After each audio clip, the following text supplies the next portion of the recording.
like to turn on.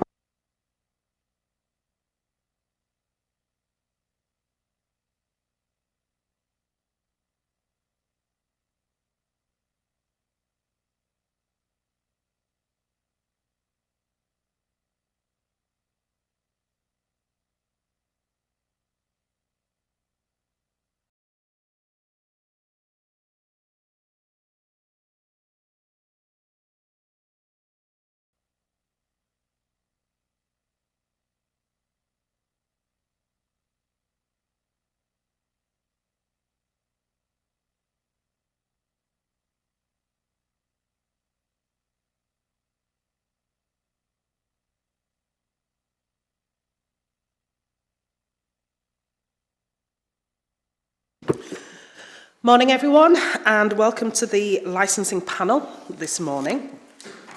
We will begin with a round of introductions. My name's Councillor Amanda Pinnock. I'm the chair of the panel. Councillor Sokal? Yeah. I'm Councillor Mohan Sokal, a Greenhead Ward. Thank you.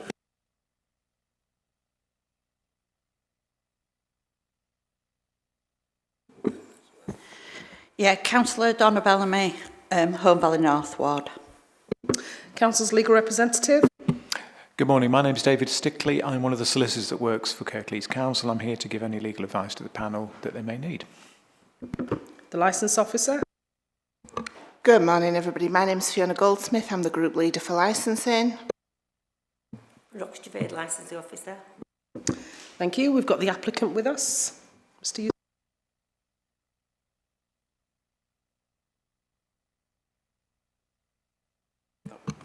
Mohammed Yousaf, the applicant.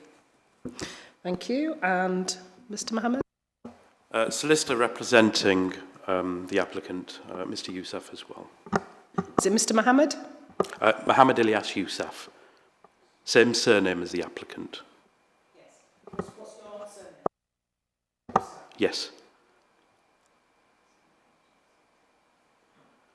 Sorry, it's a little confusing because the applicant's Mohammed Yousaf. My name is Mohammed Ilyas Yousaf. I'm a solicitor. I represent the applicant. I'm grateful, thank you. Okay, so we have a number of objectors who have responded to the application. It looks like they're not going to be here, and it's Councillor Cathy Scott and Councillor Paul Moore. Okay. So just to confirm, today the meeting is being webcast, so anybody can watch it from anywhere to see how the proceedings are being conducted. So I'm going to turn to now the applicant and the applicant's legal representative. Could you confirm that you've received a copy of the licensing hearing procedure, which explains how the hearing will be conducted, and that you've read it and understood it? Yes, I have, Chair. Mr. Yousaf? Thank you. So we'll quickly go through the council agenda and then move to the main reason why we're here today. So any declarations of interest? Councillor Sokal? None, Chair. Councillor Bellamy? None, Chair. Thank you. Admissions of the public. We know we're being webcast. Any deputations or petitions? None received, Chair.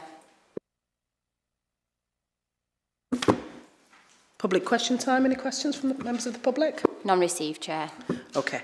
So we're here today in respect of an application of the grant of an adult gaming premises licence under the Gambling Act 2005 in respect of Royal Amusements situated at 23 Northgate, Dewsbury, WF13 1DS.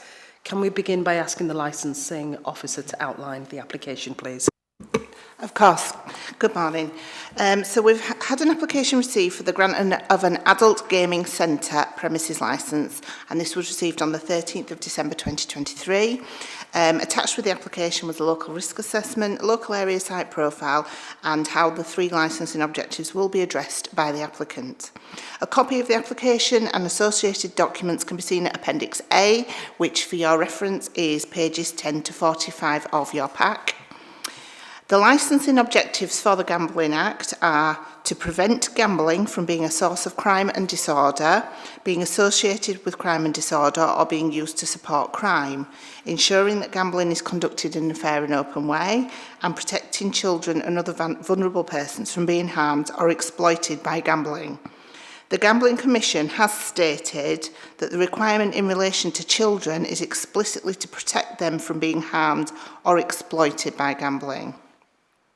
Initially, we received 3 representations from local ward councillors. Following the submission of the additional proposed conditions by the applicant's legal representative, one of those objections has been withdrawn.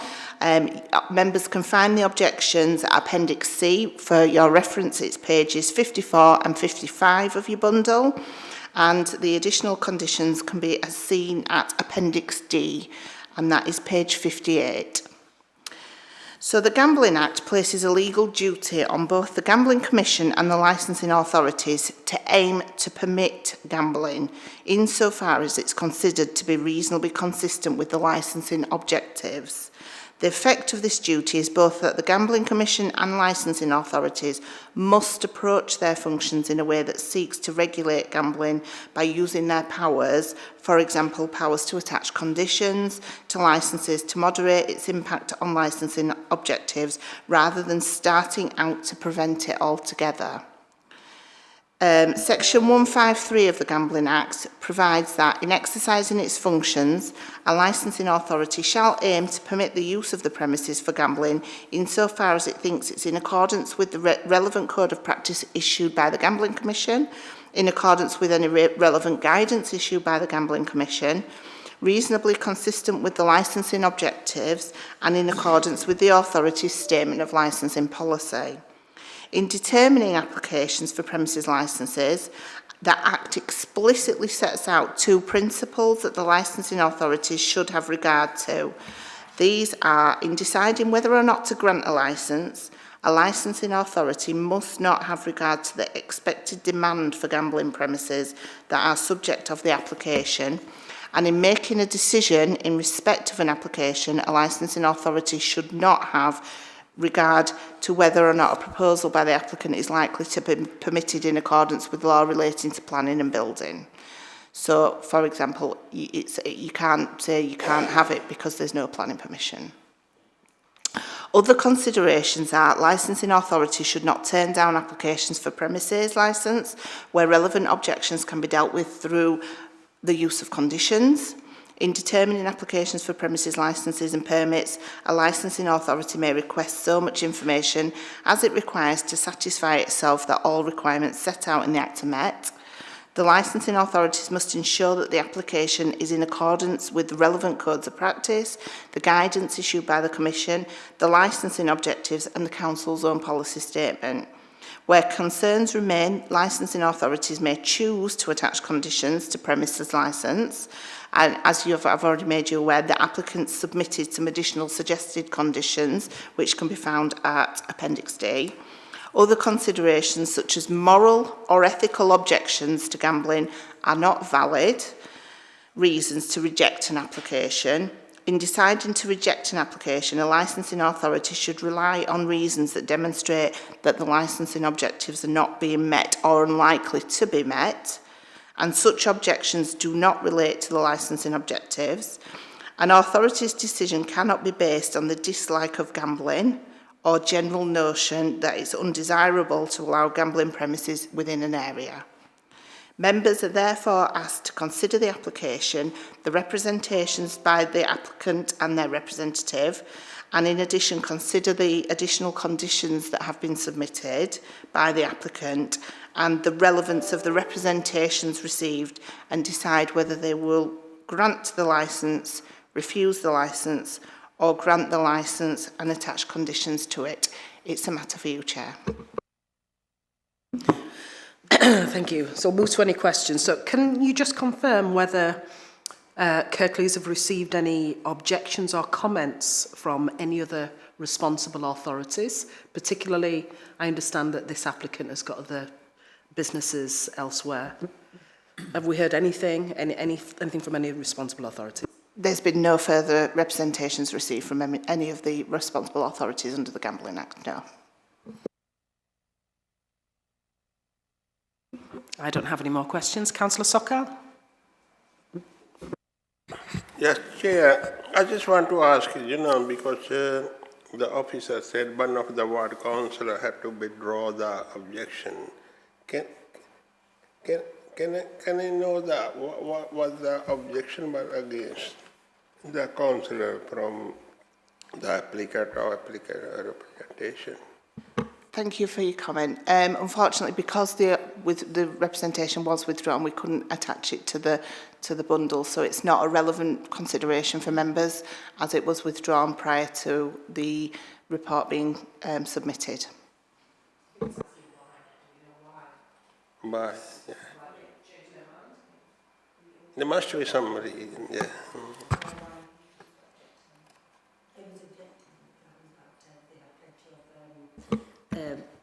Adult gaming centres there already, that he didn't think that another one would be necessary under those grounds, and he was also making reference to the vulnerable, how it would affect them. But do we know why he changed his mind and decided he would carry on with his representation? The bundle was submitted by the applicant solicitors, and they put forward conditions, and council did come back to him and say that obviously he wasn't taking it any further. So I think it's Reading implied through- he was satisfied by the Yeah, he was, conditions that were put forward by the applicant. And the bundle that he had read and how they addressed it, yeah. Any more questions, Councillor Sokal? No. Councillor Bellamy?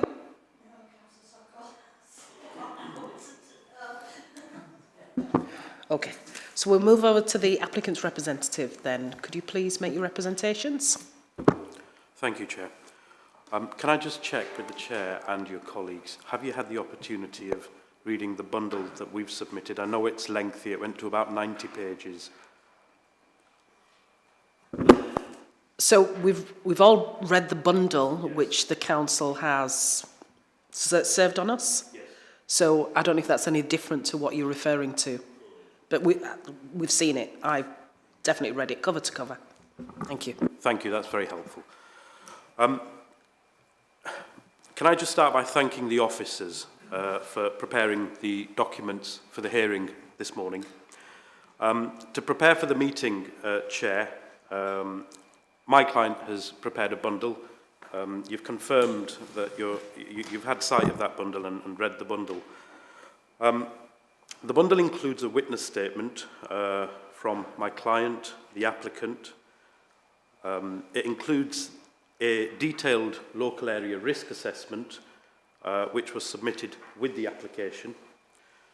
The bundle also includes operational policies and extracts from my client's compliance manual. Now, all of this provides a detailed bank of evidential material explaining why there will not be any relevant impact if this licence is granted. And I hope in my address to be able to navigate you through the material so that we don't get bogged down in unnecessary detail. I may refer to some page numbers. I don't expect you to turn to every single one. That would be helpful, and I'd be quite happy to turn to every single one. Thank you. So, as I've said, I have with me just the one witness today, and that's the applicant. A witness statement was prepared for the applicant. It's within the bundle, and you will be aware that the applicant, with the assistance of his management team, have been operating AGC, I'll call them AGC, Adult Gaming Centre venues, for just under 40 years, since 1984, I believe, or it might be 1985. Now, I'm going to make the application. I believe I have sufficient instructions and understanding of my client's operation to answer most questions. However, I may need the assistance of my client. If I could start, councillors, by just saying a little about the test which you are asked to apply by Parliament, because it's different to the test under the Licensing Act. Of course, here we're dealing with a licence under the Gambling Act, and the provisions are a little different. And if you could forgive me for saying so, I don't believe that many applications under the Gambling Act come before the panel. It's rare. So you'll have to forgive me for labouring the point in terms of the law. Now, the test reads as follows. In exercising their functions under this part, a licensing authority shall aim to permit the use of premises for gambling insofar as the authority thinks. And then, if I could take you to page 6 of the agenda papers. Bear with me just a second.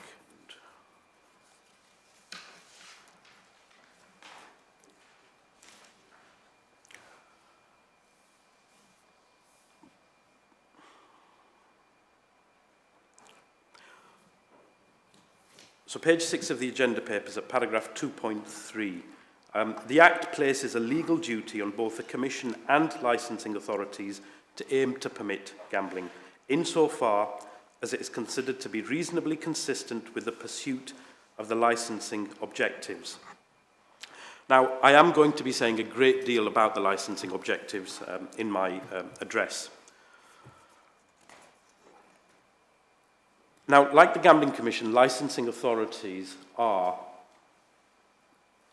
bound by this statutory aim to permit and must grant licenses as long as applications are, and this is where we have an A, B, C and D, because we have a discretion. Of course, you have a discretion. As long as it's in accordance with the Gambling Commission's codes of practice. Now, it's not being suggested here that this application is not in accordance with the codes of practice. So I'm not going to say much more about that. As long as it's in accordance with the guidance to local authorities, it's not being suggested here that it's not in accordance with the guidance to local authorities. So I'm not going to say much more about that. As long as it's in accordance with the licensing authority's own statement of principles, it's not being suggested that it's not in accordance with the licensing authority's statement of principles, and so I'm not going to labour that point. And then fourthly, as long as the application is reasonably consistent with the 3 licensing objectives. Now, my argument to you this morning will be that it is reasonably consistent with the licensing objectives. It's not being suggested that it isn't consistent with the licensing objectives. And my argument will be the representations that have been made are irrelevant in law and do not argue that the licensing objectives will not be complied with.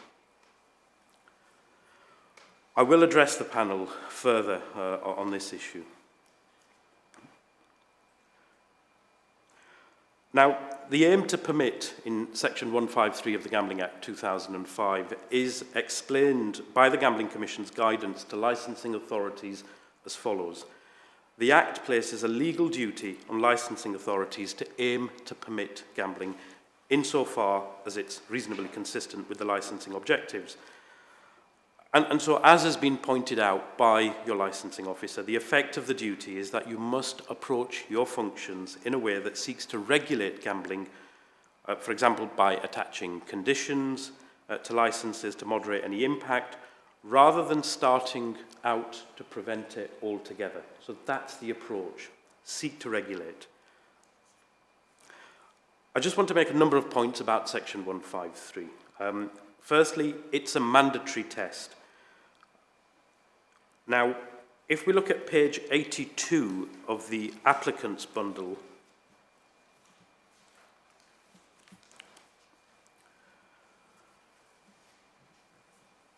and we have there 7.56. As explained earlier, the licensing authority's primary obligation is to permit. Now, we then have that A, B, C, and D. I've already gone through that.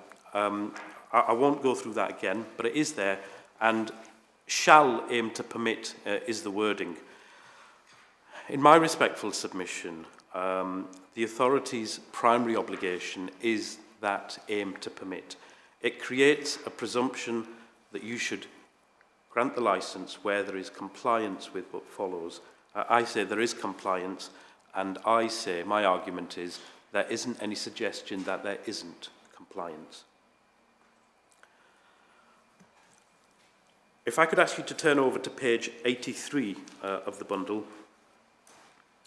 Now, the aim to permit, so we have here an extract from Patterson's licensing acts, which is this book here. Your licensing officers and your legal officer will tell you it's the definitive guidance on licensing used up and down the country by all licensing practitioners.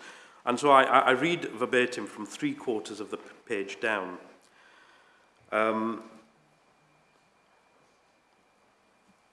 It creates a presumption in favour of granting the licence, since it is only if the licence is granted that the premises may lawfully be used for gambling.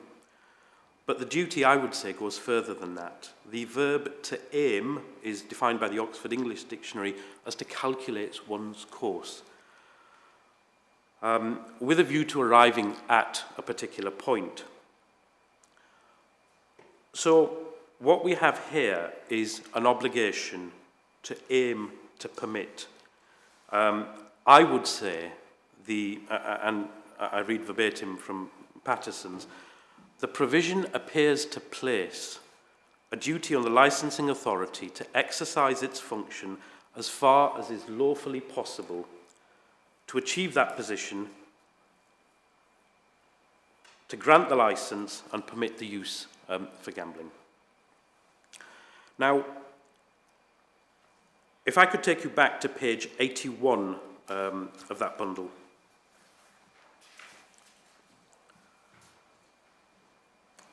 Now, we have, as you can see at the bottom paragraph, paragraph 5.34 on page 81. This is the guidance from the Gambling Commission, and it states,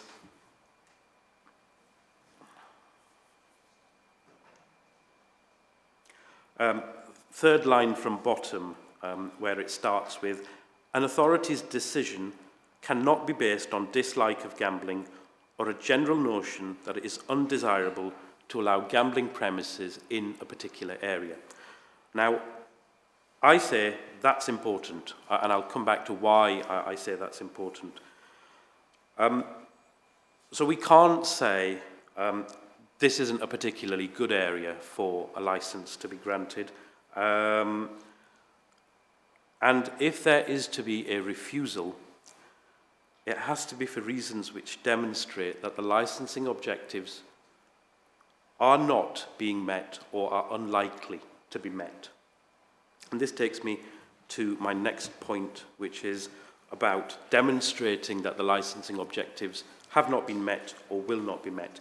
The word is demonstrate, so we have to have evidence that the licensing objectives are not being met or are unlikely to be met. Now, talking about evidence, my client operates 9 other venues in West Yorkshire and around Greater Manchester, in towns and cities which have greater social issues than Dewsbury. It's not being suggested that the operation of those venues is harming the licensing objectives in any of those towns and cities. So my submission is there isn't any evidence before the licensing panel today that the objectives are not being met at present. My next point, if I could take you to page 80 to 81, again of the applicant's bundle, paragraph 5.31, licensing authorities should not turn down applications for premises licenses where relevant objections can be dealt with through the use of conditions. Now, my argument is going to be that the representations or objections are not relevant, but I'll argue that later. But the point here is relevant objections can be dealt with through the use of conditions.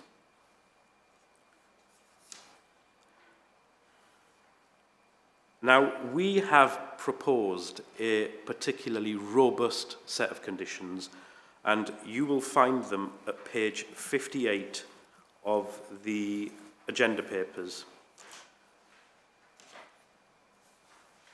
It's my understanding that it's on the conditions being sent in and the bundle being provided that one of the councillors withdrew the representation that he had made. But as I say, we have there some 35 conditions which have been suggested. So we have this aim to permit, that's what we work towards, and if we find, or if you find rather, that there's a problem, you should overcome it by conditions. Now, conditions should only be added where it's necessary to do so, and even then those conditions have to be proportionate to the circumstances. They have to be relevant, they have to be directly related, they have to be fair, and they have to be reasonable. And of course, here we have proposed conditions. Now, I'm going to make a point which is slightly different in relation to than conditions. It's a point, or a question rather, Chair, that you asked the licensing officer before I addressed the panel, and that was, have there been any representations by any of the responsible authorities? Well, there haven't.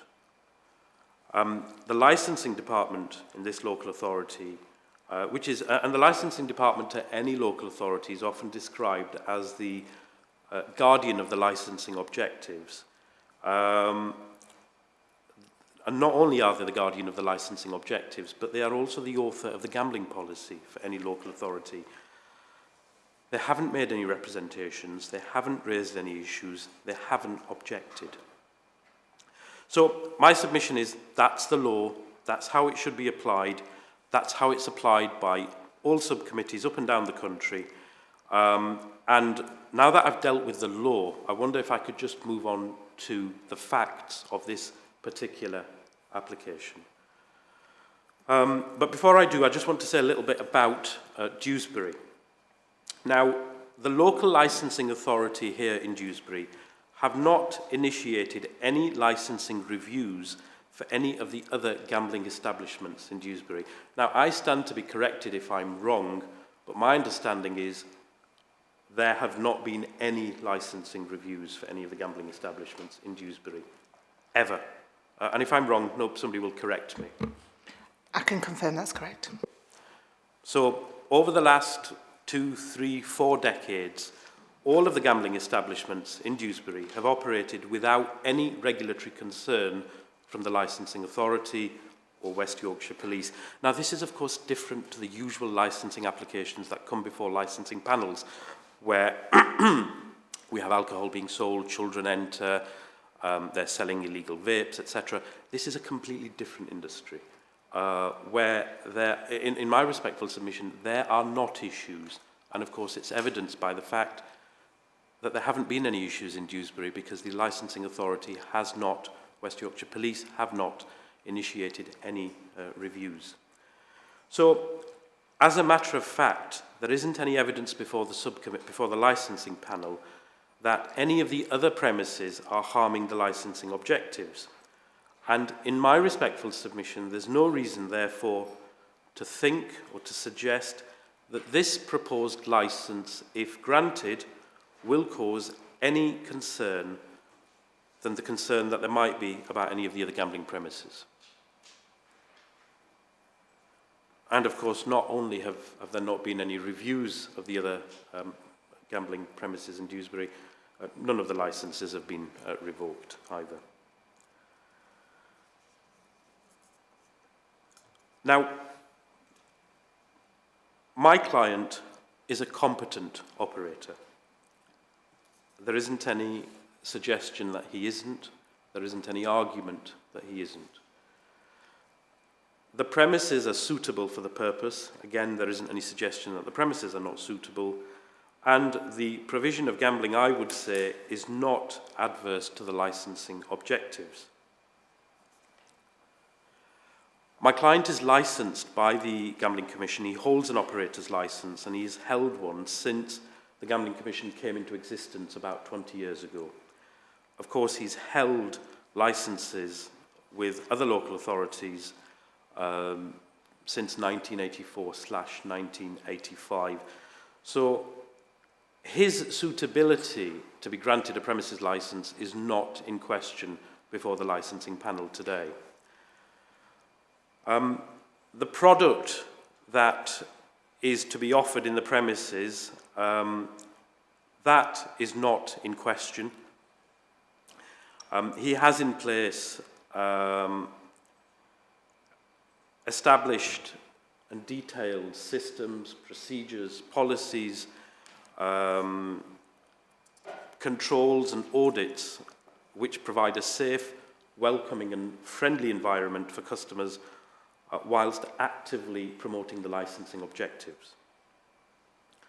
The quality of his management team is not in question, nor are the staff training systems, both of which support and promote the licensing objectives.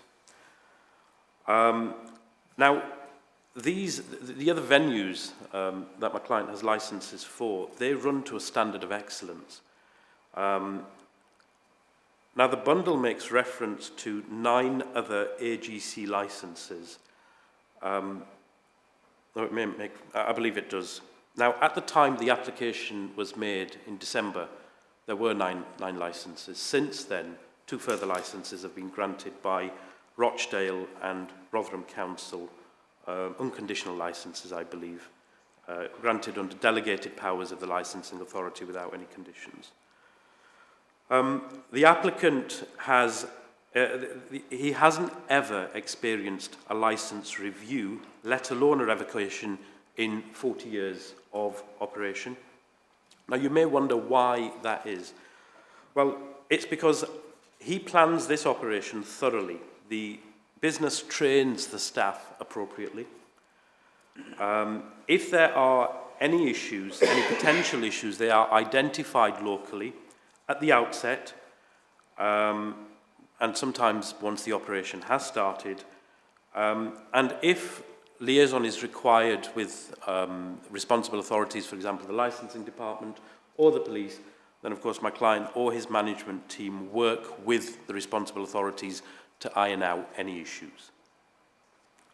The business subjects itself to regular audits, field-based audit and a compliance officer audit, and also engages in independent mystery shopper exercise and independent test purchase exercise to ensure that there are no issues and everything is running smoothly. So nothing comes as a surprise to my client or the business. So if licensing officers from any particular authority were to walk into the premises of my client, any of his premises, there wouldn't be anything that causes them concern, and that's because either he or his management team have picked up on those issues a long time ago and resolved those issues. Now, my client's premises are not on the police radar, and that's because they rarely generate crime or disorder. You may wonder why that is. Well, to start with, the demographic is 50% female. So 50% male, 50% female, and this is very distinct from the way betting offices work. And if I could just touch on betting offices whilst I've mentioned that term, I am going to be arguing later in my submission that the representations that have been made, of course I can't speculate as to the thoughts going through the mind of the councillors, but I will speculate and I will say they probably think this is going to be a betting office, which it is not.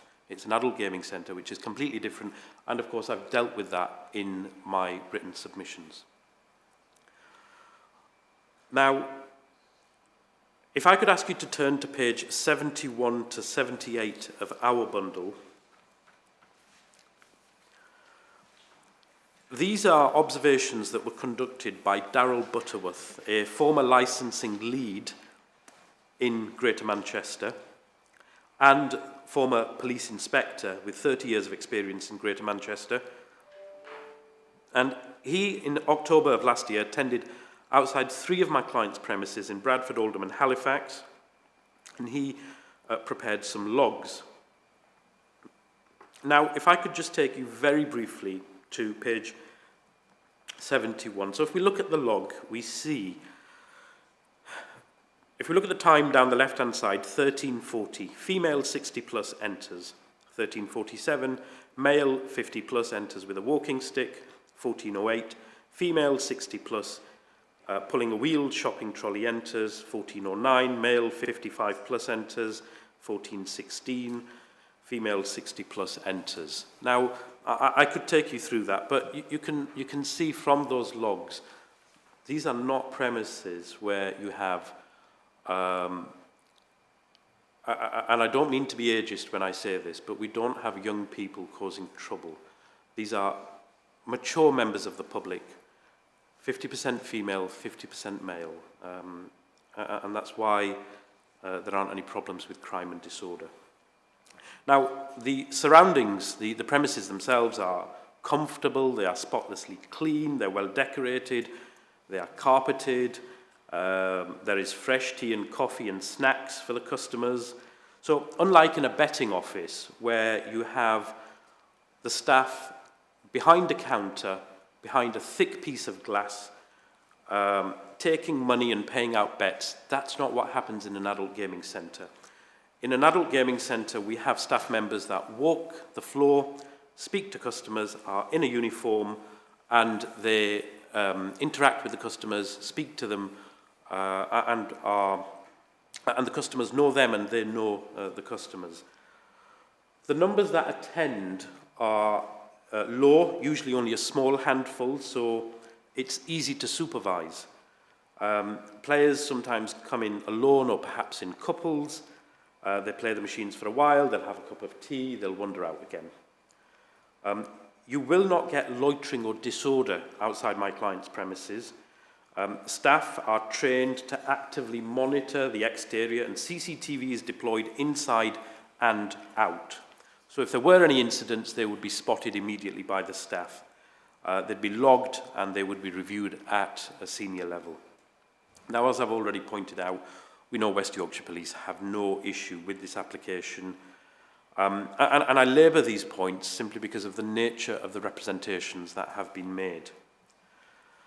Now, you may or may not be aware, but some premises which have Gambling Act licences are entitled to serve alcohol, and they are also entitled to admit children. Now, my client in his AGC premises does neither of those. There isn't any alcohol served, and children under 18s are not allowed in the premises. Unlike public houses or bowling alleys, for example, where you'll have children and alcohol is served, that's not the position in adult gaming centres. The licensing policy of Kirklees Council, if I can just touch on that briefly, doesn't contain any presumption against licensing in a particular location. Quite rightly, of course, because there isn't a cumulative impact policy, which would presume against the grant of a licence.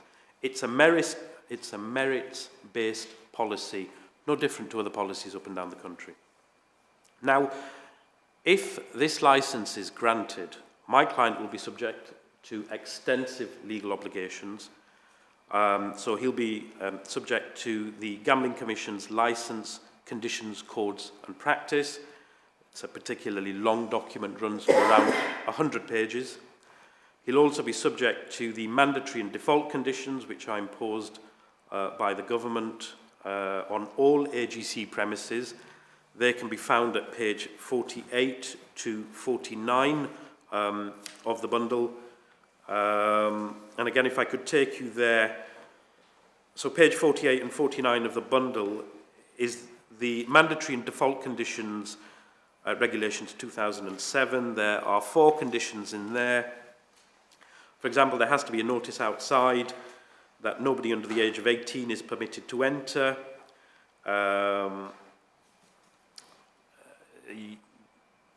There can't be an ATM machine available on the premises, no alcohol can be served. So, as well as the conditions, codes of practice of the Gambling Commission, the licence would also be subject to those conditions.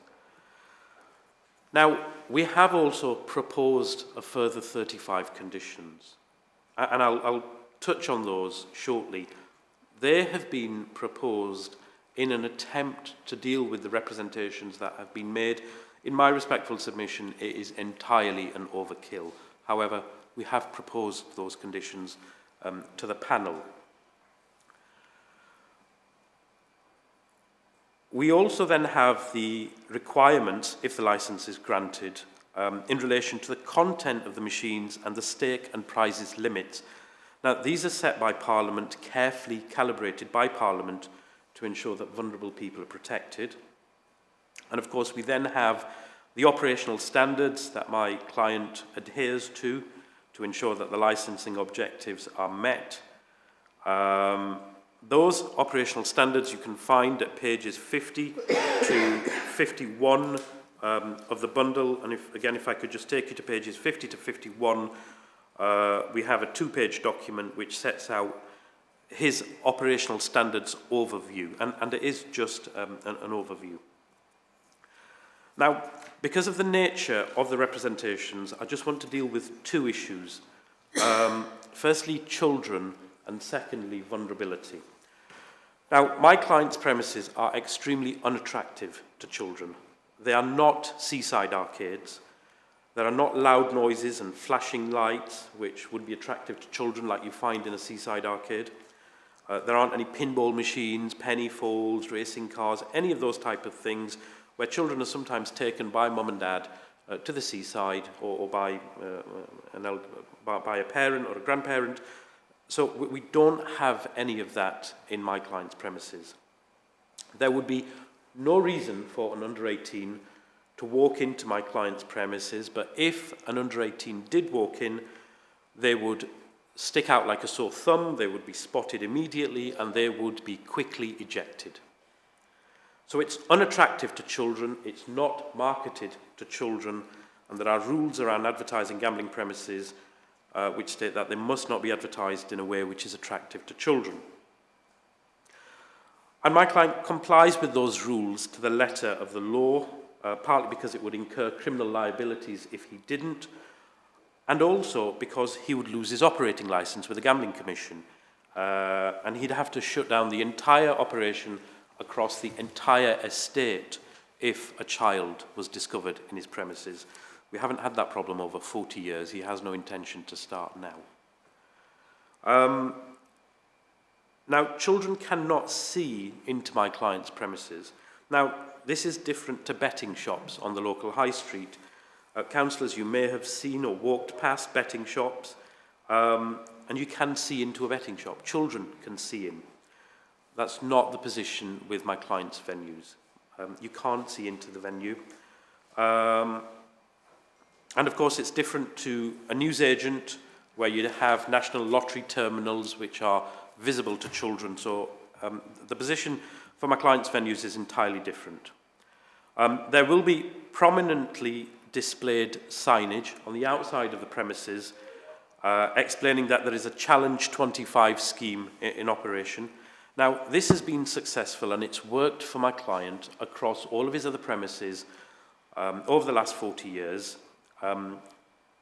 He doesn't have issues with children coming in. He hasn't had issues with children coming in elsewhere, and there's no reason to believe he'll have any issues with children coming in Dewsbury. Now, vulnerability, I just want to say a little about this. Now, it's right to say for a great majority of people, gambling is a harmless pastime. For a small minority, it is an addiction and it causes them harm. My client understands and he recognises that. And that's why Parliament have made one of the licensing objectives to protect vulnerable people from being harmed or exploited by gambling. And so we have that in place through statute, through regulations, through the licensing conditions and codes of practice, which are a whole set of rules which are legally binding on all operators. And the Gambling Commission, as the national regulator, has set out guidance on how it expects operators to behave. For example, supervision of premises in terms of layout of the premises and how proper supervision can be maintained. My client does all of that and more. For example, staff training. All staff members go through a period of induction training. There is refresher training on responsible gambling, help for gamblers with problems, customer interactions, self-exclusions, anybody that may be intoxicated, and so forth. The training that is provided on induction and on refresher also recognises signs of problem gambling according to best practice and national expertise. The training is refreshed twice a year. And if there is any advertising or marketing outside the premises, it complies with the advertising practice code, which is issued by the Gambling Commission.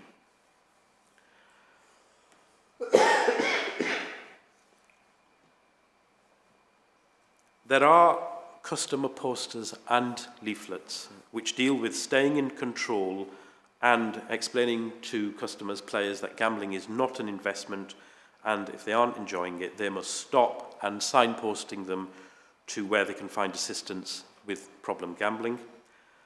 My client signposts to both the National Gambling Helpline, which is the main helpline in the country, and also signposts to the Northern Gambling Service, which is operated between the NHS and GamCare. Additionally, social responsibility messaging is displayed on all machines in his premises. Staff members are expected to engage in what the Gambling Commission call customer interactions to ensure that players are not engaging in harmful gambling. And of course that protects vulnerable people to ensure that those that are vulnerable are not harmed or exploited by gambling. Staff members are trained to recognise signs of problem gambling, and that could be any number of things. For example, a customer being aggressive, a customer coming in and out, coming back with more cash. These types of behaviour are nationally recognised, and my client recognises the importance of customer interactions, and staff are trained appropriately as to how to interact with customers, as I've set out. Now, if there is an interaction with a customer, there could be a number of potential outcomes. For example, it could be a referral to a gambling assistance scheme, or it might result in a self-exclusion. And my client has a system in place so that if there is a self-exclusion for a customer from one of his venues, that customer will not be allowed in any of the other venues in West Yorkshire, South Yorkshire, or in or around Greater Manchester.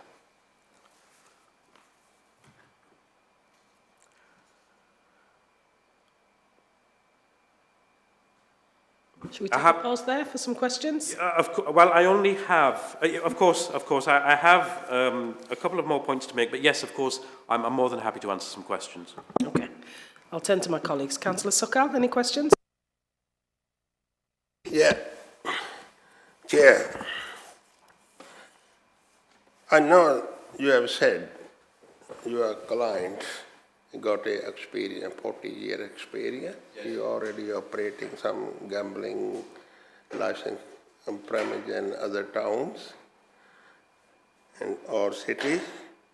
But I think it all depends on the area where you got the gambling premises, as the good area or bad area, because every town and city we see some antisocial behavior going on or crimes going on. But Dewsbury is one of the worst area where you are going to have this gambling. We have a already problem there in Dewsbury. We have a crimes going around there, and the antisocial behavior is there. It's not an antisocial behavior under 18. It's with the adult community in there, because the Dewsbury town recently has run down. Although we have some scheme to regenerate the town, by that take years. What I mean, as your client have the knowledge of the area in Dewsbury area. I don't know if he lives there or there. Does he know what's happening in Dewsbury? Chair, a second question mine is, just finished then. Staff recruitment. Are they going to recruit local people, staff, and the training there, the local people might have the knowledge of the area, yeah, will be better. So these are two my questions. Yes, yeah. Thank you, Councillor. So 2 questions. Firstly, the position with crime and disorder and my client's local knowledge. I can tell the licensing panel, I can tell you, Councillor, that he purchased the building around 25 years ago, I believe in 1995. So he is familiar with the town centre, he's familiar with Northgate. All city centres and town centres face issue with crime and disorder.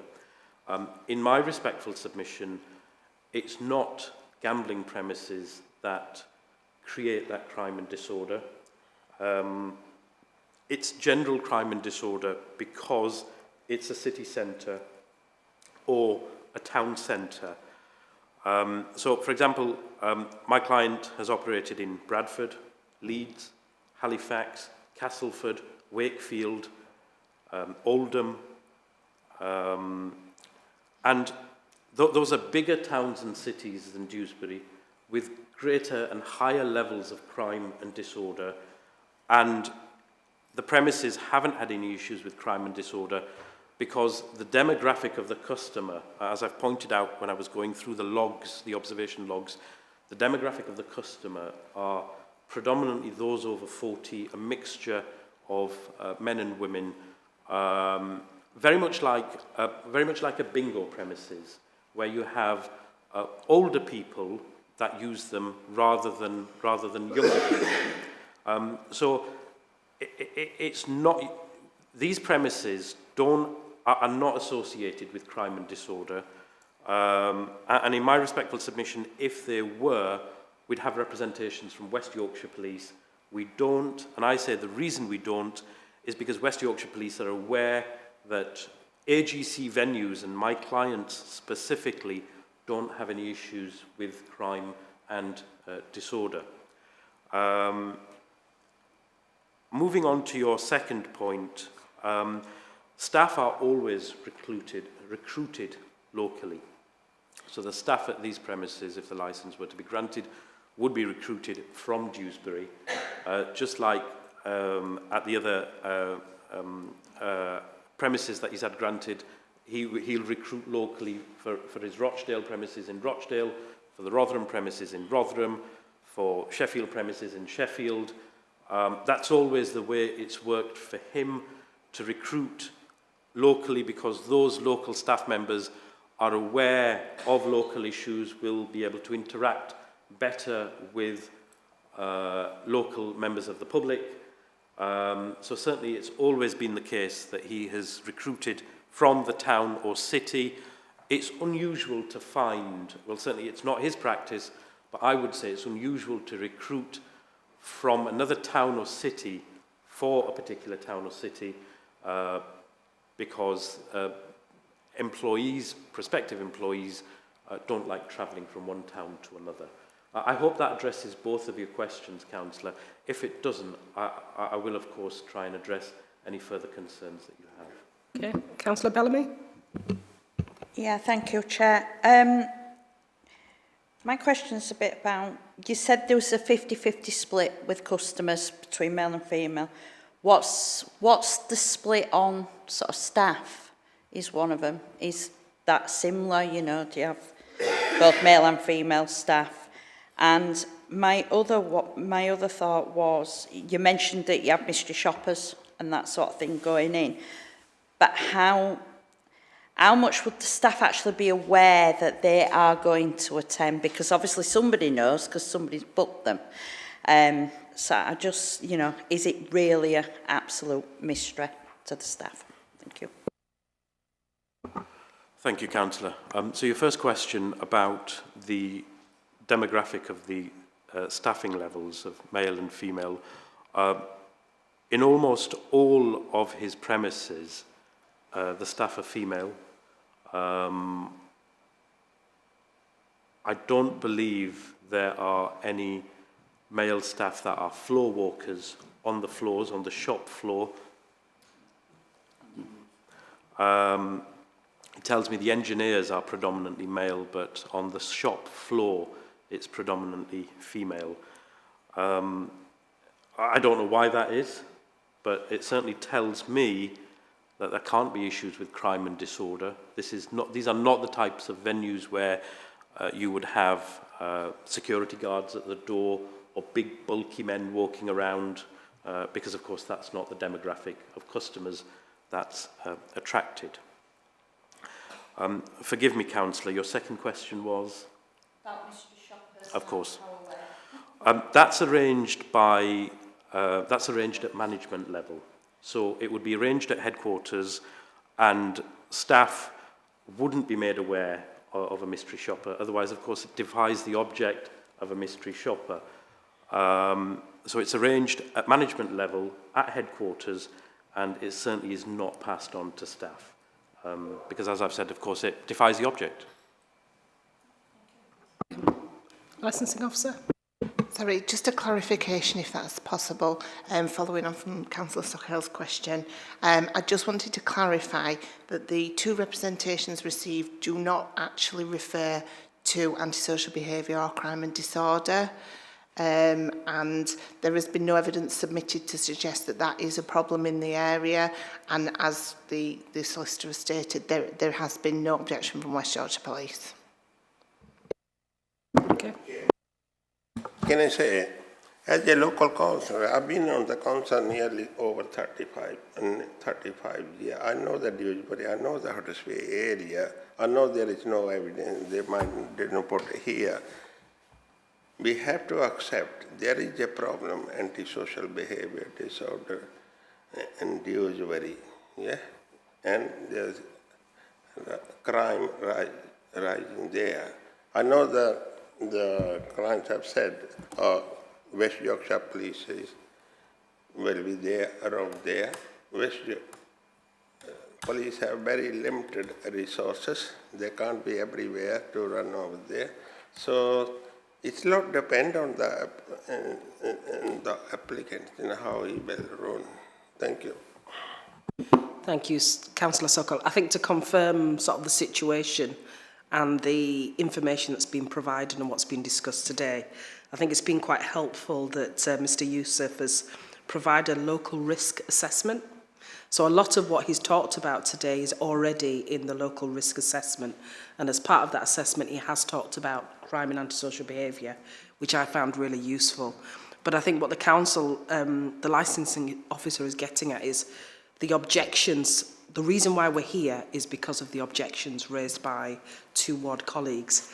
And actually looking at what they've said is more, there isn't anything in particular that talks about crime, antisocial behaviour. So I think that's why the point was made. But I think it's really good that you're with us, that you've got that insight because you know Dewsbury. You know that there are issues with Dewsbury, and there is a concern that things could exacerbate with the introduction of certain businesses, not necessarily this one per se, but with businesses. So as councillors, obviously, we're mindful of, what the situation, what the landscape could look like if certain decisions are made. Thank you, Councillor. Now, the final part of my submission deals with and takes us quite helpfully onto the representations which have been made. And I'm going to deal with those representations with the greatest of diffidence and respect to the councillors that have made those representations. I have to say, however, the representations or the objections fail completely on the evidence and on the guidance and on the law. Now, you'll recall what I've said at the beginning about the aim to permit in the absence of demonstrable evidence that the licensing objectives will be harmed. Now, before I turn to the representations or objections, I just want to make a few points. Now, the following considerations that I'm going to highlight are irrelevant in law to the determining of an application for a premises licence. Now, if we could turn to page 12 to 13 of the applicant's bundle,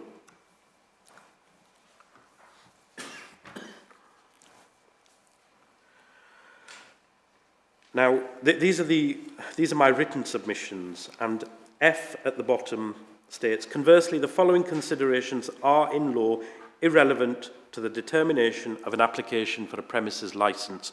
Number 1, a dislike of gambling. It's irrelevant. Paragraph 5.34 of the Gambling Commission's guidance explains it's irrelevant. Number 2, a general notion that it is undesirable to allow gambling premises in an area. In law, it is irrelevant. Number 3, moral or ethical objections to gambling. Again, in law, it's irrelevant. Number 4, the demand for gambling premises. So, Section 153 of the Gambling Act 2005, subsection 2, and I'm going to read verbatim from statute. In determining whether to grant a premises licence, a licensing authority may not have regard to the expected demand for the facilities which it is proposed to provide. So, demand, or there are too many, is simply irrelevant in law, and that's set out in statute. And so, as such, any objections which state that there are enough gambling establishments in a particular area is not relevant to licensing law. Now, it may be relevant on a planning issue, because planning considerations deal with the tone of the area, the character of an area, whether there ought to be more retail units or more licensed units. Those are all planning issues. They are not licensing issues, and they're not something for the licensing panel to determine. Now, at one point, a long time ago, that was the test as to whether there was demand for gambling. And that was the test from the 1960s all the way up until 2007, when the Gambling Act 2005 came into place. Now, that test for demand was expressly abandoned by Parliament in the passing of the Gambling Act 2005 because it was an ineffective test, it was a redundant test. So it's not the test. And to see it being resurrected by councillors, I'm sorry to say it flies directly in the face of the law. It flies directly in the face of what is set out in statute. Now, I've dealt with this in greater length in my written submissions, and I'm sorry to labour the point, but I have to, because representations have been made where reference has been made to demand. Now, we've had a representation from Councillor Cathy Scott, and I'll go through it line by line. Dewsbury Town Centre is already oversubscribed. You don't need to go through it line by line. I'm going to read it. Thank you. I think the points that you've submitted have been made. Thank you, Chair. I appreciate that for that steer. That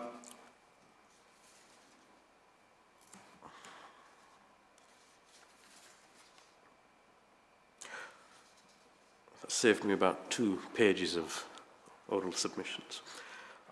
So it's just wrong in law to say that there are enough and there should be no more. I've made that point, and I thank you, Chair, for that intervention. Now, if I could take you to page 82 of the applicant's bundle.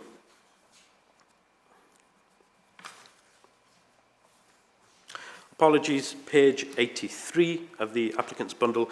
And this is an extract again from Patterson's on licensing, where if we are 1, 2, 3, 4, 5, 6, 7, 8 lines from the bottom, where we're dealing with the provisions for the aim to permit. Now, the provision places a duty on the licensing authority to exercise its functions as is lawfully possible and achieve a position to grant the licence. The most obvious way in which the authority will be able to exercise their powers will be in an imaginative use of their powers to frame and impose conditions, so as to overcome objections to the application which might, in the absence of suitable conditions, lead to the application being rejected. we have proposed conditions. If it's the case that you want to discuss those conditions, I'm more than happy to discuss them. Now, my client is happy to work with the licensing department. He's happy to work with local councillors. To that end, we did write to the councillors that had made the objections. It was lengthy correspondence. It went to some 4 or 5 pages setting out what his position was and inviting them to meet at the premises or some of his other premises or have a telephone conversation. That correspondence wasn't acknowledged, it wasn't responded to, which is unfortunate, but certainly he's made an effort to try and engage and deal with the representations that are being, that have been made. Now, what the licensing panel have to look at this morning, are there going to be breaches of the licensing objectives? Will there be harm? That's the question really for the panel this morning. Is there evidence that the grant of this application at these premises to this operator will generate crime and disorder? Or will it result in vulnerable people being harmed? That's really the question for the panel this morning. And I say there's nothing in the history of the applicant over 40 years, there's nothing in the content or style of what he offers, the layout of the premises, the demographic of his customers, the training or supervision of his staff members, the controls that the business applies or the systems of audit that the business has in place, which suggests that there will be harm to the licensing objectives. Now, if conditions are necessary, of course, as I've said, we can discuss conditions, but I'd like to give the assurance that if there are issues, there are well-resourced systems in place to quickly and effectively deal with any issues that might arise. And accordingly, it's my submission that the licence should be granted. If there are particular concerns that any of the councillors have, I'm more than happy to deal with those concerns and deal with any questions that you may have in terms of harm to the licensing objectives or any potential harm to the licensing objectives. Thank you very much, councillors, for hearing my application. Thank you. Okay. If no one has any more questions, we will move on to the objectors and representations made by them so that we can get a full picture as to why we're here. So there's been a written objection made. This is email dated the 19th of December of last year.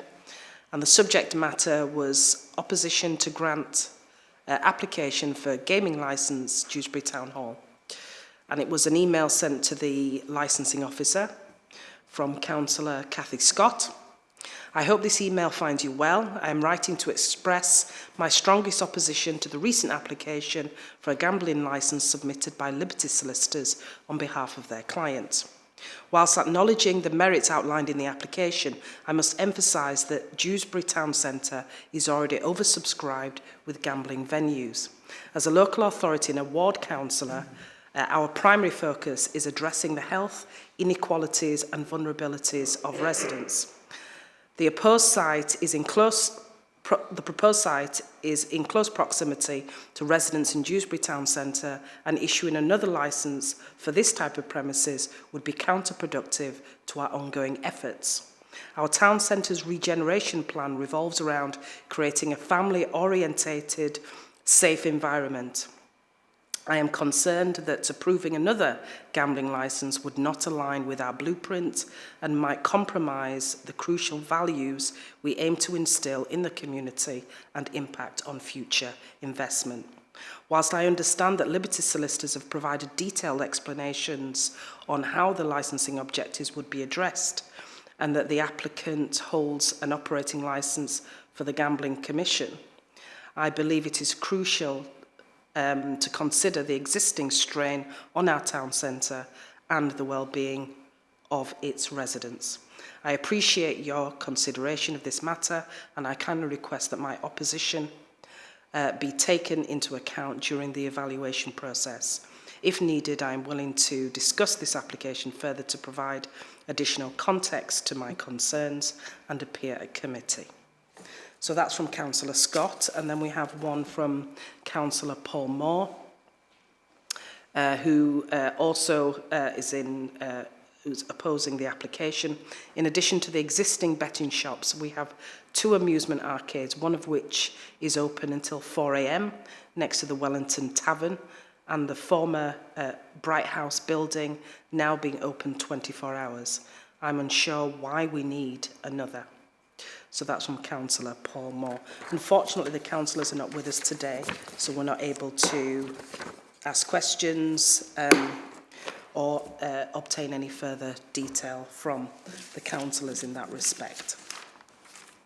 And obviously, you've had an opportunity to respond to it when you've made your representations, which myself and my colleagues will take into account when we make our decision. Okay, so we're coming to the end now. And at this stage, what we do is we ask everyone really to sum up, but I'm really mindful that, you know, you've gone into a lot of detail with your representations. So what I'd ask is if there's anything, any salient points, anything in addition really that you think the panel need to have at the forefront of their minds when we make our decision, in summary, I'd ask you to do that. Okay, so I'm going to turn to the licensing officer first. Thank you. Thank you, Chair. There's no further comments from licensing. Mr. Youssef? Thank you, Chair. I think I've dealt with everything. I don't think there's anything I can usefully add other than repeating myself. Thank you. Fantastic. So we now need an opportunity to consider the application. Can I ask everyone to step outside for a little while? And we'll call you back in shortly. Thank you for your time.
Lovely, we're back on. So the panel this morning was asked to consider an application for the grant of an adult gaming premises licence in respect of Royal Amusements, 23 Northgate, Dewsbury.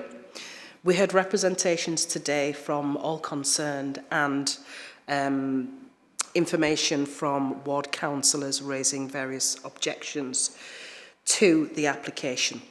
And the panel have considered the evidence that we've heard today and the information in the bundles that have been provided, and we've taken the decision to grant the licence with conditions proposed by the applicant. And also acknowledging what the applicant's legal representative has said about working with ward councillors and working with the licensing department. We feel that it's really important that the lines of communication is kept open and that everyone's pulling in the same direction, because that will benefit Dewsbury and Dewsbury Town Centre. Okay, so thank you everyone for attending and have a nice day. Thank you. And the decision will be sent out in writing. Thank you.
Okay, so good morning everyone, and welcome to the licence panel hearing today.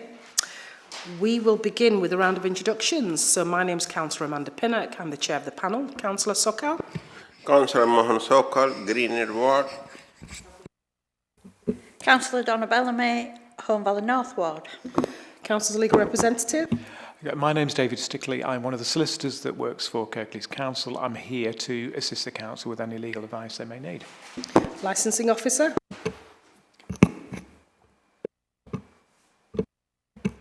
Jordan Barrett, licensing officer. We've got the applicant with us. Mr. Hassan. Tony Clark of James C Licensing. Sorry, the gentleman next to you. Could he introduce himself?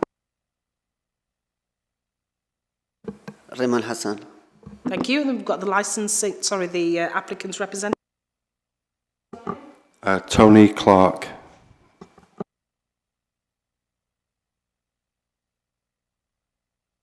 And then we have some objectors from ward councillors, but we've got councillor with me today. Could you just confirm your name, please, and where you're from?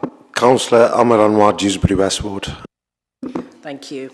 Okay, so the panel hearing today has been webcast, so anyone can watch it from anywhere to see how the proceedings are being conducted. So I'm going to turn to the applicant and the legal representative or licensing representative to ask whether you've received a copy of the licensing hearing procedure, which explains how the hearing will be conducted, and that you've read it and understood it. Yes, I can confirm we've received it. Thank you. And your client, has he read it and understood it? Yes. Thank you. Okay, so we'll begin by asking the licensing officer to outline the application. Thank you, Chair. On the 13th of December 2023, the Licensing Department received an application for the grant of premise licence for Ravensthorpe off-licence at 618 Huddersfield Road, Ravensthorpe, Dewsbury, WF13 3HL. A copy of this application and plan may be seen at Appendix A. The licensable activities applied for by the applicant are as follows. So sales of alcohol off-premise, Monday to Sunday, 8 AM to 11 PM, with one additional hour at the end of terminal hours on Christmas Eve and New Year's Eve. In total, 3 representations from ward councillors have been received relating to this application. The application was also served on responsible authorities to which no representations were received. The representations that were received consider that the following licensing objectives would not be met should this licence be granted. They're a prevention of public nuisance. A copy of the representations may be seen at Appendix B. Thank you. Thank you. So we'll move to any questions. These particular premises look familiar to me. Is there any history that you're able to bring to the attention of the panel today about these premises? Yes, the premise previous had a licence. It was granted in 2020 and was cancelled by the previous applicant on the 4th of September 2023. So am I right in thinking this is a new application with a new applicant? Yeah, this is a brand new application with a new applicant. Thank you. I'll turn to my colleagues to see if they've got any questions. Councillor Sokal? Chair, I just want to know, I know that this is a new applicant. Does that mean it's the new owner of the shop? Or?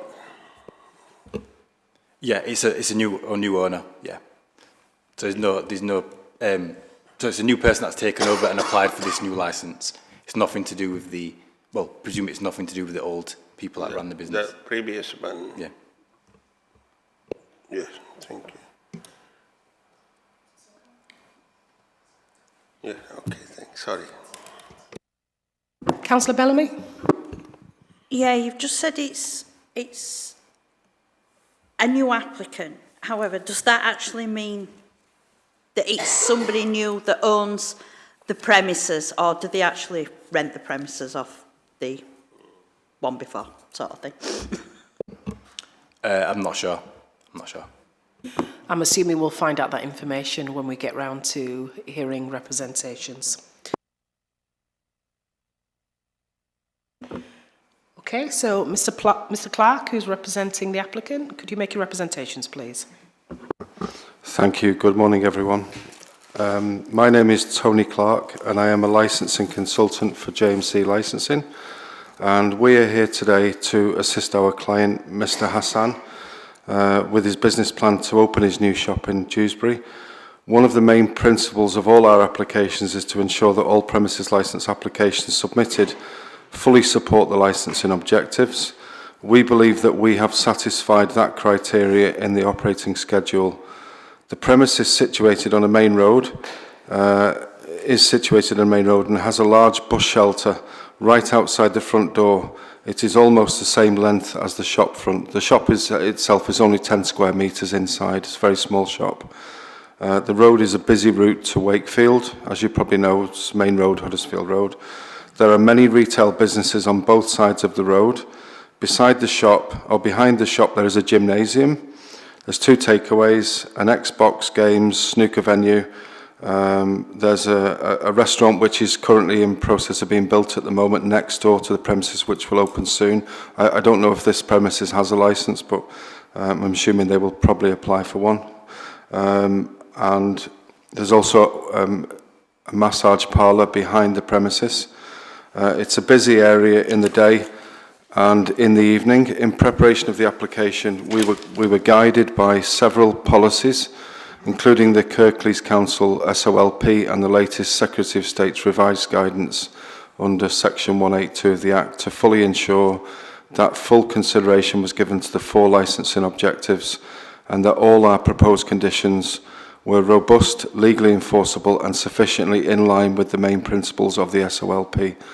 We further hoped that our application would provide clarity to the responsible authorities and local residents on how the premises will support all 4 of the licensing objectives, which will allow our client, Mr Hassan, to conduct his business as a responsible retailer would. We believe that the proposed conditions have been tailored to the individual type, location and characteristics of the premises, and that we have reduced as much as possible all risks of crime and disorder and harm to children, and also in respect of the objection, obviously trying to remove as much possible problems with public nuisance. Following the risk assessment, a full set of precise, enforceable, unambiguous and very clear conditions were drawn up in what we intended to achieve, and upon reading and understanding them, it is easy to understand how the applicant will promote the objectives in an efficient way, using the conditions that are tailored to the premises and the area and Kirklees Council's policy at that time. The SOLP also provides a regulatory framework which already reflects the needs of the local communities that empower local authorities to make and enforce decisions. In Section 2.12 of the SOLP, it acknowledges that licensing law is not the primary mechanism for the general control of antisocial behaviour by individuals once they are beyond the direct control of the individual. And as Section 5.10 states, the Council will consider whether it is necessary to impose conditions to regulate the behaviour of customers accessing or utilising premises in order to adequately promote the licensing objectives. Any conditions attached will not seek to manage the behaviour of customers once they are beyond the direct management of the licence holder, their staff or agents, but may seek to impact on the behaviour of the customers on or in the immediate vicinity of the premises as they seek to enter or leave the premises. And again in Section 11.3, this does not in any way negate the retailer's responsibility. It's just that these responsibilities are different to those of a different type of business, say a pub or a nightclub where customers can and do become drunk by consuming alcohol on the premises and then leaving and possibly causing problems on the way home. As we know, this is a very small off-licence. The guidance recommends that all shops, stores and supermarkets should normally be permitted to provide sales of alcohol for consumption off the premises at any time when the retail outlet is open, unless there are very good reasons for restricting these hours. And in truth, my client, having had the benefit of 4 temporary licences around the Christmas period, he has then in effect been forced to close his business because if it wasn't for the sales of alcohol, there'd be very little business coming through the door. So since that time, whilst we've been waiting for today's hearing, he's been forced to close. In our application, the main conditions we have a CCTV containing 7 key elements, keeping footage for 31 days, quick and immediate access to the system upon request from a police officer or officer from the authority, good clear quality of footage capturing head and shoulders at the point of sale and on entry to the premises. There's actually 3 internal cameras and 3 external cameras covering all aspects of the side of the property and the front where the bus stop is. We've got compliance log registers, an incident logbook, refusal logbook, CCTV logbook, 2 training books, one which is an induction book and one concentrating on age-restricted products. We've already been through these training books with the applicant at the beginning of the application when the temporary licences were enforceable, or sorry, when they were in place. And we've checked through all the training, all the posters are up, and when we first started the application, I'm sorry to go off piece a little bit from my speech, but PC Swift was the one person we spoke to at length at the beginning of the application. She was fully aware of the history of the property and the premises and what had happened previous to that. And she was the person that proposed that we obviously put the application in, as long as it was done in a managed way and in a responsible way, with following the guidance of the police, if you like. They basically said, we will look to approve the TENS and use that time effectively to be able to check the premises and make sure that, do test purchases and make sure there's no issues in relation to sales to minors or incidents with drunks or badly behaved antisocial behaviour outside the premises, and all that. As you know yourself, the police, as the responsible authority, they have not objected to this licence application during the process. So if you don't mind, if I just move on. Obviously, operators are very much aware just how easy it can be. Our licence can be revoked by the licensing authority for committing criminal offences. And I would like to now address the objectors' letters. After receiving the email from Councillor Anwar regarding the concerns with the application, together with the 2 supporting emails, we sent a full email addressing the councillor's concerns, followed by a second email, but unfortunately only Councillor Anwar replied negating our email and refusing to discuss the matter with us. No response was received from Councillor O'Donovan or Councillor Pervase. We are aware of the tight financial restrictions or restraints placed upon the councils, including the cost of hearings, and we now believe that we have a duty to support the local councils during this difficult time. All parties are encouraged to mediate with others, we believe, who have submitted representations. Section 5.9 of the SOLP states the council will look to the police for the main source of advice on these matters. Upon reading the councillor's emails, only Councillor Anwar email actually described his reasons for objecting in writing. Councillors O'Donovan said, and I quote, "I also agree with the objections," and Councillor Pervase, so only comments were, "Yes, I agree with Councillor Anwar. There are too much issues regarding this premises. Therefore, I can only address the contents of Councillor Anwar's email. It is our understanding that prior to the clients purchasing the shop around October-November, the premises had been subject to 2 failed test purchases, whilst the shop was under the control of the previous owner. We need to stress that the shop at the time was operated by another person who is not connected to our client and who we understand has since left the area.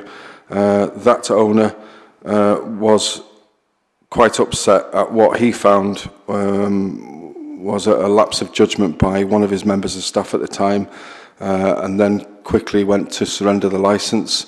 The process obviously allowed another person, if they wished to step in and try to resurrect that premises licence, even though it had been surrendered. That was utilised by the new owner at the time. Following on from that, the police objected to that transfer taking place because they believed that the licensing objectives would not be upheld. The decision to prevent the transfer from taking place was upheld at a hearing here at Huddersfield Town Council in, I think it was in October last year. I attended that meeting. Unfortunately, we couldn't get the transfer to go through, so it was then it then automatically fell back to the previous owner. So because it was surrendered already, the licence then lapsed. So then that brought us to Riman, who then took over the lease, and he's then attempted to get the new licence for himself. As we've mentioned previously, all his staff are fully trained in the licence and objectives, and all the refusals books and incident books and training books. So I'm sure you're all familiar with the procedures and processes of applications for new premises licence as one of the most crucial elements in the construction of the operating. One of the most crucial elements is the construction of the operating schedule. This part of the application explains how the premises will support the 4 licence and objectives. Prior to submissions of representations, it is the duty of any objector to study the operating schedule and then write the letter of representation based on the weaknesses of the operating schedule against the concerns of the writer. A copy was available from the licensing office for your perusal. Based on the findings of a risk assessment against the premises and the 4 licence and objectives, we feel we've offered a robust set of conditions that we believe adequately cover the 4 licence and objectives. We also confirm that our application has been received, approved and now accepted in its own right by all of the responsible authorities, including the police, which we mentioned earlier. There's none of the authorities have asked for any further conditions to be imposed. Because this was discussed previously with the police, they were happy. So my apologies, there was a few small amendments made with PC Swift.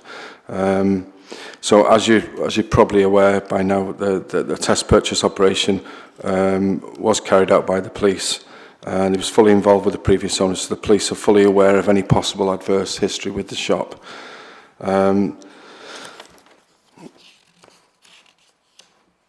So in terms of the letter, the objection written by Councillor Anwar, with people loitering, drinking and causing distress outside the shop, there's been no complaints of reports of this types of behaviour put forward by anyone, to anyone, including the owner of the shop or the police.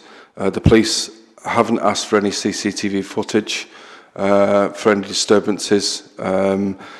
So there's a report on the police report. They have to report on failed test purchases. There hasn't been any. There's been no selling of alcohol to children. There's been no selling of e-cigarettes to underage children. No selling of alcohol to drunken people. The refusal book's been carried out and is available for anybody to see. Richard Woodhead, who is working with the police or for the police, he wrote an email in regards of this previous application, which I just quote very quickly from this.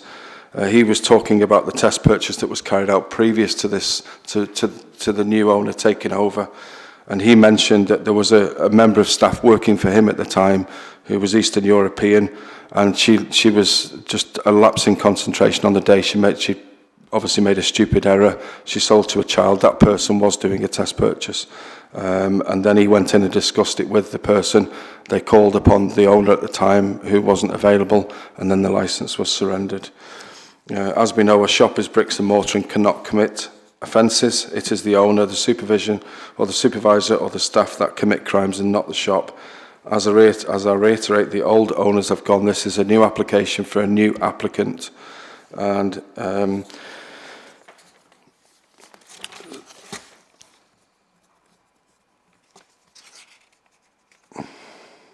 if I'd just like to finish off by saying we understand the councillor's concerns, and I'm sure that his constituents have had discussions with him in the past. The councillor is the only contactable person they would know where their local people can address and voice their frustrations and complaints. And as I'm sure there's no one else to talk to and nowhere else to go to, but our client or his shop must not be put to task for other individuals' reckless and foolish actions, especially towards themselves once they leave the premises, or if they're not in contact or not even going into the shop during that day. And that's essentially what's happened.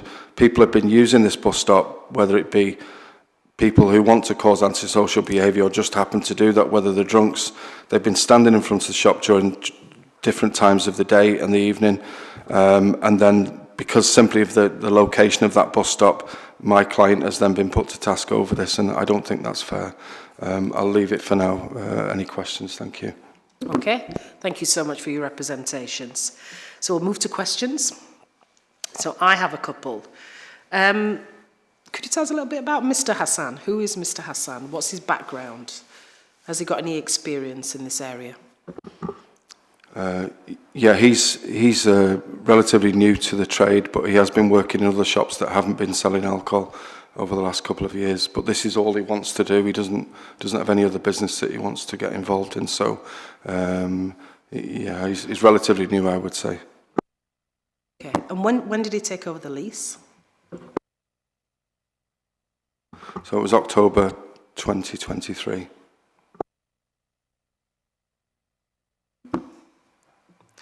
One of the questions I was going to ask was around whether Mr. Hassan was aware of the problems that existed before he took on the property, the premises. And I know you've sort of alluded to some of the things. And Councillor Anwar's here with us, and I'm sure he knows a lot more about the history. But I sort of wanted to ask about, you know, it appears that there's been issues before with, you know, selling alcohol underage to children, and we know that probably sparked the test purchase that resulted in the person who was there before actually leaving. But I wanted to ask more about the loitering outside. So it seems from Councillor Anwar's email that there's been issues with alcoholism, people loitering outside, causing a nuisance and possibly antisocial behaviour. How's your client going to address a situation like that? Because I know you said he's got limited experience in terms of the trade, but I'm wanting to understand how he would deal with a situation like that. There's a couple of aspects. I think, as you'll probably be aware, if you were to try to manage other people's behaviour outside of your control of your shop, you would be running a risk of potentially creating an environment where more disorder is caused or a crime is committed as a result of your actions. So you have to be very mindful of how you go about the management of the behaviour of others. We have a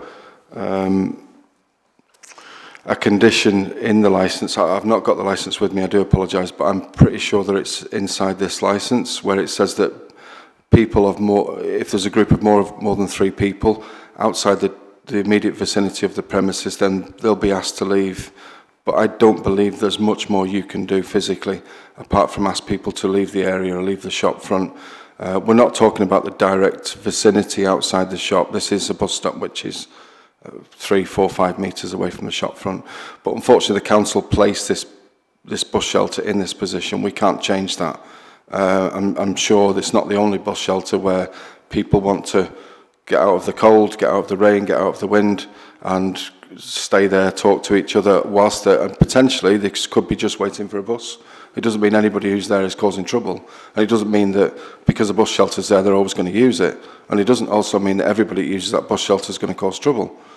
So it's just a case that it has been highlighted in the past that has been used for whatever purposes, nefarious or whatever. But the point is that my client, in my opinion, is responsible and will continue to be responsible and understands his obligations under the Licensing Act. And we've done everything we possibly can using the conditions to make sure that he is going to be responsible in the future for everything that's within the immediate vicinity of the premises. Yeah, thank you. I think what I was referring to is more around customers. So any customers who purchase, and I'm not obviously not underage, but customers who purchase alcohol, for example, who decide they want to loiter or hang around outside the premises, you know, how would your client sort of address a situation like that? Because I think that's what the ward councillors specifically want to hear a response to. I mean, Councillor Anwar can ask his own questions when he's ready, but I'm interested to know how your client would address a situation like that.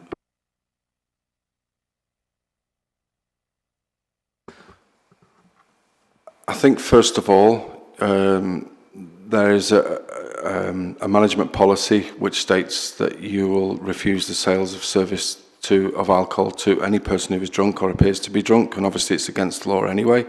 to sell alcohol to anyone that's intoxicated or for a person that may be intoxicated. So there's an issue with that, and obviously there's ongoing training with the staff and Reman that understands fully that you just don't sell to alcoholics or drunk people or people who potentially could cause a problem.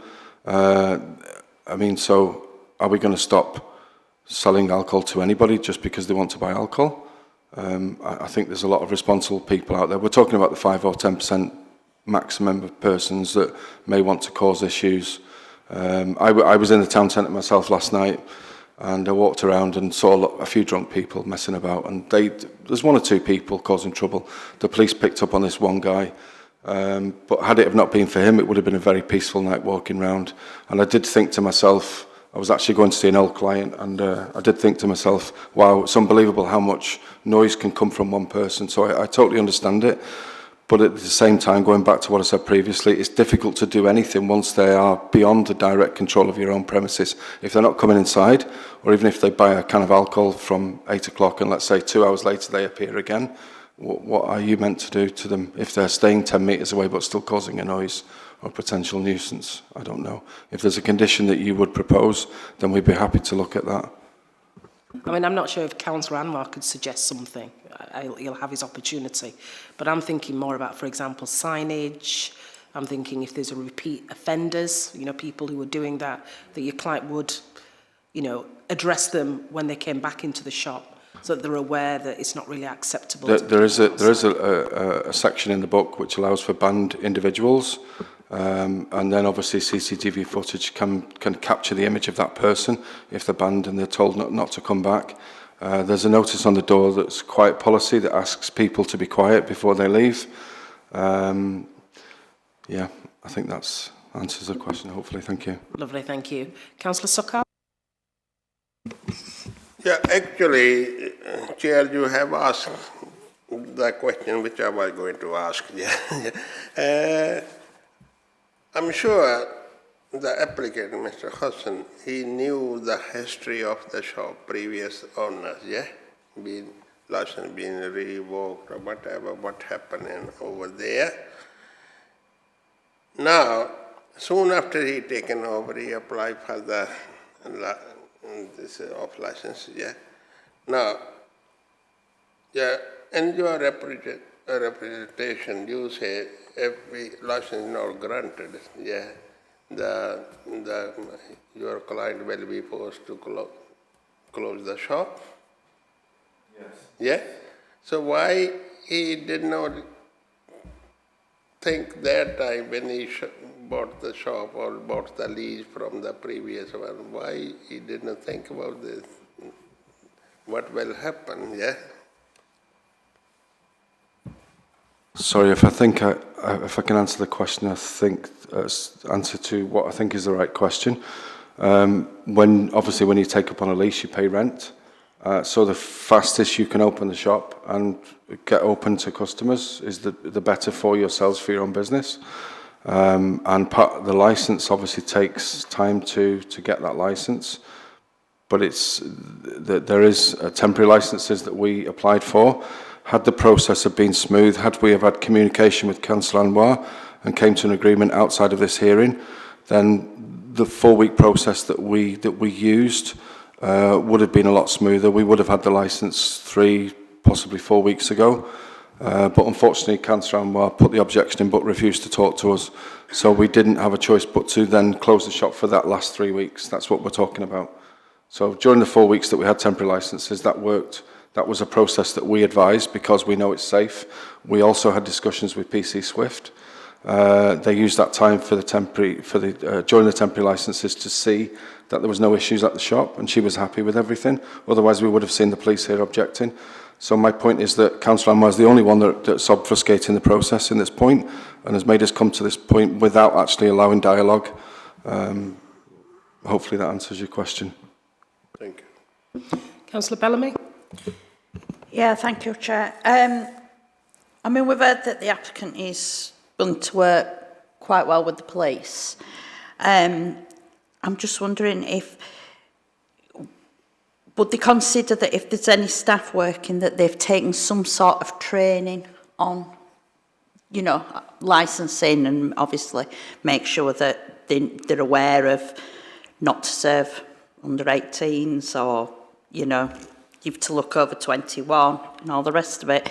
And I'm just wondering if there is some resolution, if they could also work alongside ward councillors, just so, you know, if there is any problems, they will contact the ward councillor and say, we've got, you know, a bit of an issue here. I mean, I can understand you have absolutely no control over a bus shelter. You don't know, there could be 20 people in it waiting for a bus. But I would hope that if there was an issue outside with noise and that sort of thing, that the applicant would actually probably contact the police and say there is an issue. So, thank you. The truth is, this has been done over times. One of my clients' co-workers, her name is Mimi. She's Eastern European. She's very much as what I would consider on the ball. She understands the significance of having a license and is extremely diligent in terms of trying to make sure that these people are not near the shop. But as I said, sometimes it's extremely difficult to force somebody to move if they won't move. And if it creates an environment that is against the licence and objectives, then it shouldn't be done. So in other words, if you push somebody to the point of creating an argument, then you're not actually adhering to the licensing objectives yourself. But in answer to your question, it's not, when we do challenge 21 or challenge 25 in this case, it's not somebody who appears to be over 21, it's anyone that appears to be over 18 but doesn't have the ID, where they look under the age of 25, they must be checked. And that's what's going on every day. The ongoing training is there for all staff, and it has been, and all staff have been trained in all aspects of licence and objectives. Councillor Bellamy, are you sort of suggesting that they consider that as a condition? Is that a question? About staff training, not just challenge 25, but...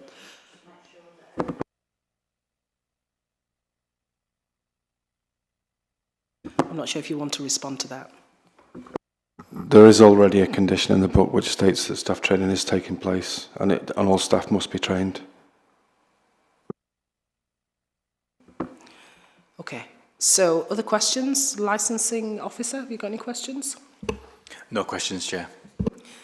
Councillor Anwar, at this stage, have you got any questions? I've got a statement to read out, if that's okay. Is that when you'll be making your representations? Yeah, so do you have any specific questions for the applicant? Nothing, this time, no. At this stage.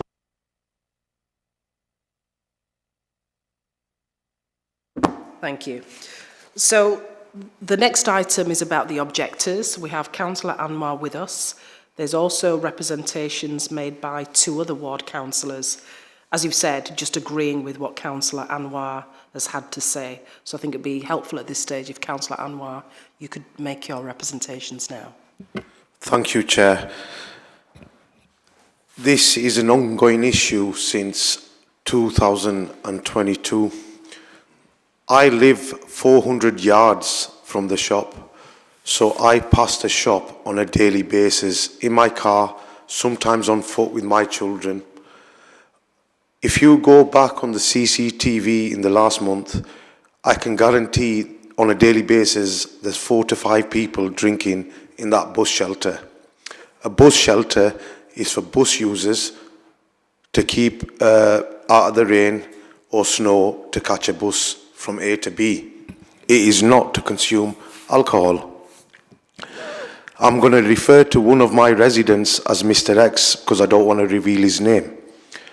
Mr. X has an 87-year-old mother who lives across the shop in Church Street. She suffers from dementia. She has been put through hell for the last year and a half. I've visited them over 18 times since being elected. He provides with me pictures of what goes on.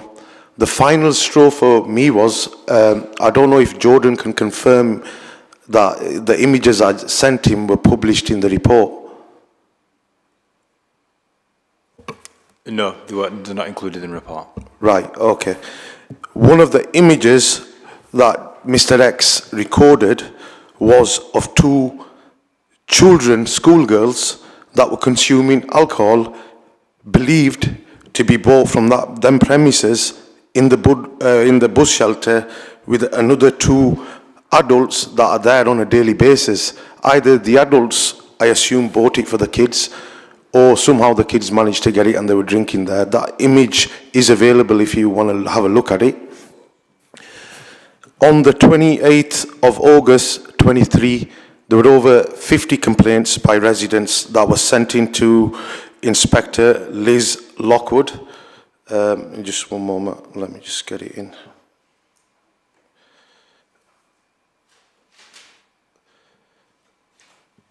And Stuart Clark as well, alongside my ward colleagues. The email read, 50 complaints from residents involving a bus stop situated on Huddersfield Road. Just to clarify, that bus stop has been there since I was 8 years old, where alcohol is being consumed by a group of people on a daily basis. Residents are stressed and frustrated by the lack of action by police and council. I remember we spoke about a PSPO last year. We did not get any clarification of it. Was going to be implemented on Ravensthorpe. Also, I would like Kirklees licensing department to look into the Ravensthorpe off-license shops, as there are many complaints of them selling alcohol to underage children and drunken and vulnerable people. So on the week commencing 22nd of August, we had Safer Kirklees, where me, Councillor Pervez, did a walk around in Ravensthorpe. And upon coming to this shop, the officers decided that they were going to have a CESO to visit the area regularly after they seen firsthand at 10 o'clock in the morning there were people drinking in the bus shelter. So this is a daily problem for the residents of my ward. And I urge the committee members that if this was your ward, how would you feel about this? And the main issue is with Mr. X. I mean, he looks after his mother, he works full time, and she gets disturbed throughout the day and night, and he's got no choice. He can't sell his house and move out because he can't afford a new mortgage. And I hope you make the right choice today. Thank you very much. Thank you, Councillor Anwar, for your representations. I've got a couple of questions because I want to understand a lot more about the situation or the scenario that we're here today to discuss. The applicant has said that he's only recently taken over the licence. There's only been, I think it was 2 occasions, maybe I've got that wrong, where they've operated under a tent. So that suggests to me that on very limited occasions was alcohol sold in the area. Now, in your representations, you talk about the problem going back 1.5 years. It's our job as the panel to consider a fresh application by a fresh applicant. So although there's been a history, there's been a past, and I totally understand what you're saying, there's been a checkered past in respect of these premises, we today have to consider a new scenario, which is somebody else wanting to take over.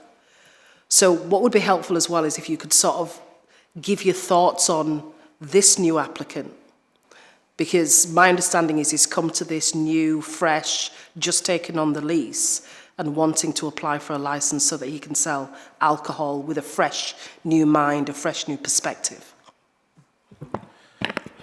Thank you, Chair. Coming back to some of your points of they've had a temporary licence, on Huddersfield Road, if you start from Shell petrol station, they sell alcohol.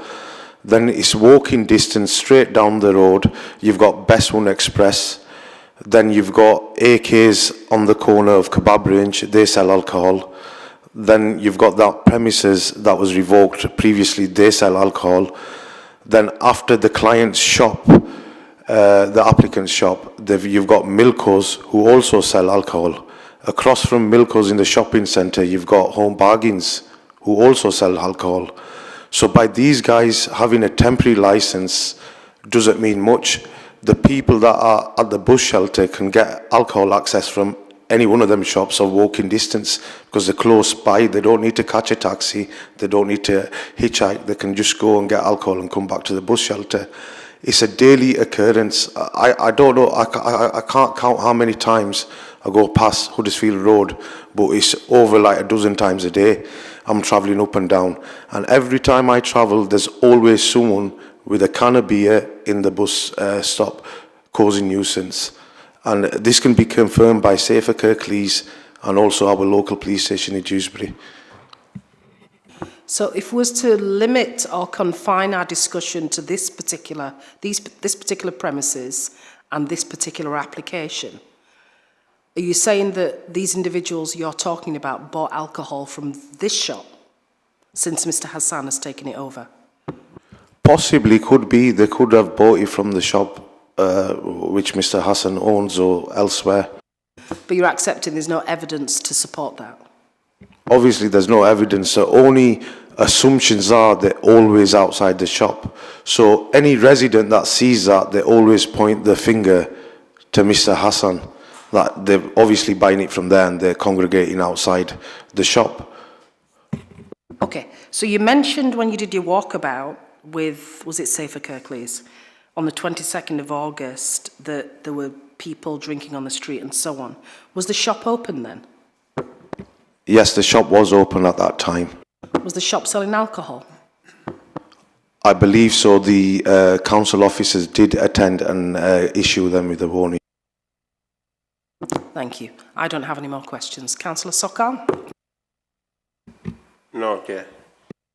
Councillor Bellamy? No questions, Chair.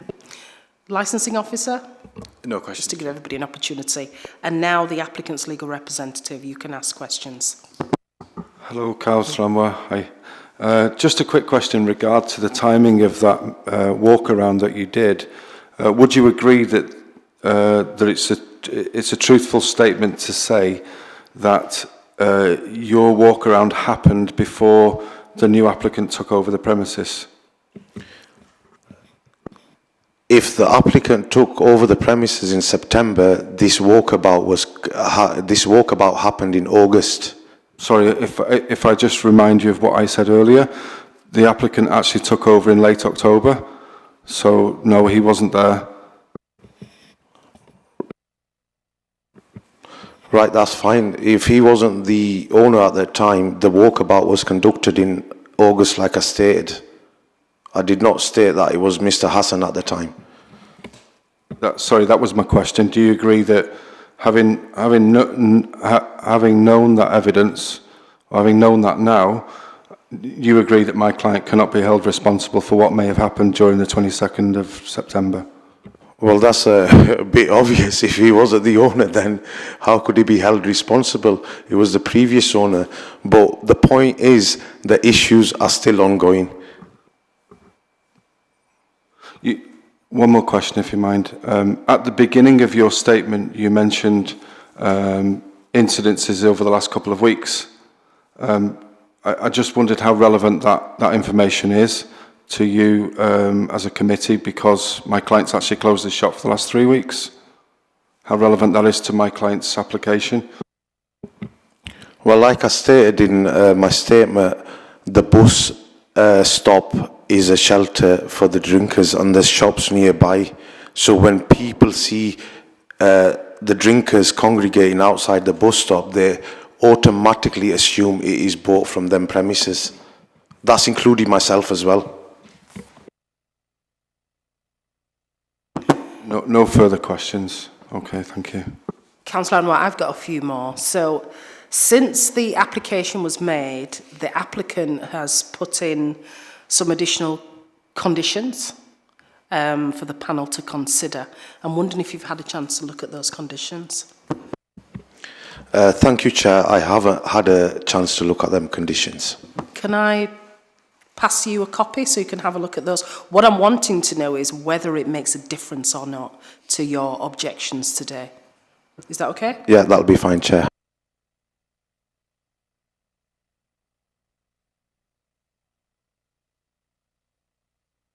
I'll give you a couple of minutes to have a look at that.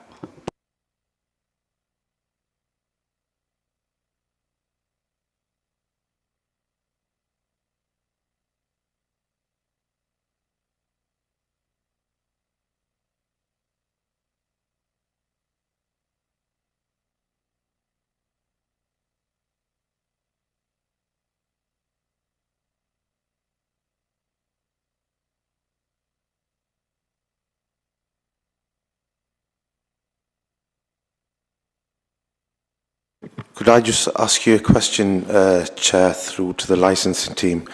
These conditions, were they implemented on the previous owner of the shop, or are they implemented on Mr. Hassan?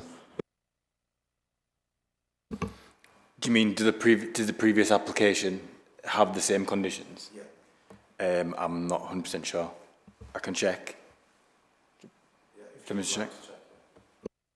While the licence officer's doing that, I wanted to ask another question. Are there any conditions you would expect to see on that sheet of paper that you think would make a difference? The only conditions I can think of that will bring some sort of relief to my residents if the hours are reduced. Do you want to elaborate a little bit more on that? Yeah, I mean, opening time, if they can have it from 10 till 7, Monday to Sunday, I'd be happy to support that. And I think my residents will have some sort of relief that after 7 there will be peace, there won't be any more antisocial behaviour, because the nearest store to them, Milko's, they close at 8. Home Bargains closes at 8 o'clock as well. So there'll be 3 shops out with no alcohol at that time. Thank you. I don't know if any of my colleagues have got any more questions. I've started the rounds of questions again. Councillor Sokal? No, no question. Councillor Bellamy? Yeah, just on what Councillor Anwar said, would the applicant be willing to perhaps change the hours, the opening hours? With all due respect, I believe that we should maintain the hours that we've applied for. The conditions are very strict and robust, given the size of the premises and its location. Whilst it's unfortunate there have been incidences of people attending the bus stop, whether they're waiting for buses or to have a drink under, it's not my client's responsibility, and that shouldn't affect his hours. There's already 3 premises very close in proximity to this shop, and they all have a closing time of 11 o'clock. So why restrict my client's hours just because he's a new application? Can you name them 3 shops that are close by that close at 11 o'clock? Best one. It's my client that's provided this information. My apologies. But Best, just for the committee, Best One Express is 200 yards away from the applicant's shop. The nearest shop on walking distance is Milko's and Home Bargains. They both close at 8 p.m. Okay, all right, thank you. My apologies, I'm just taking information from my client, but my point is that we would consider, and in Kirklees Council Statement Licensing Policy, they would address the operating hours as what we've identified previously. Whenever a shop is open, it's better to allow them to sell alcohol during that time. And also, the nighttime hours would be normally considered to happen after 11 o'clock at night. So I don't think it's an unreasonable request to ask for these hours if they're done safely, if they can be managed appropriately, and I do believe that's possible.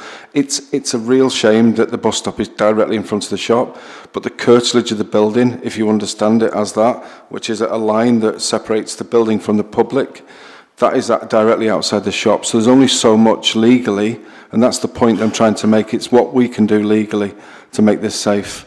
And I think my client should not be, tarnished with the same brush as what's happened previously, and it should not be held to account for some other people's behaviours, which we've mentioned previously as well. All we can do is try to manage as best as we can. Okay, all right. So we've come to the end. What I'd like everyone to do is very briefly sum up. Just tell us any salient points that you think the panel need to consider and be at the forefront of our minds when we're making our decision. So can I turn to the licensing officer first? Thank you, Chair. So licensing received the application on 13th of December 2023 for Ravensthorpe off licence.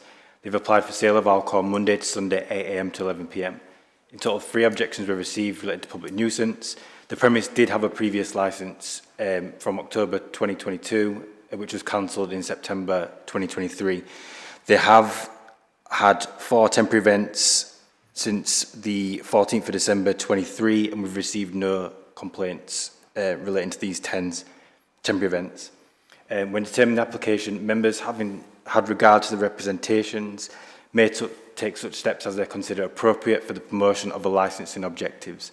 So these steps are so you can grant the application with appropriate conditions, to exclude from the scope of the license any of the licensable activities which relate to this application, or reject the application. Thank you. Thank you. I know it's not appropriate, but I just want to ask a quick question. If anything goes wrong with the licence, what's available to ward colleagues or any members of the public to address any issues? Yeah, so they can submit their concerns to licensing, and obviously West Yorkshire Police as well. I believe they've all got contacts for the licensing police officers, which is PC Swift or Richard Woodhead, and then obviously we'll take appropriate action. Thank you. Over to the applicant's legal representative, Mr. Clark. Thank you. In summing up, I'd just like to say thank you, first of all, for having the opportunity to discuss this case properly. And I really don't have anything else to say. I think we've discussed it at length. But thank you very much for listening today. Thank you. Councillor Anwar. On a final note, what I would say is take into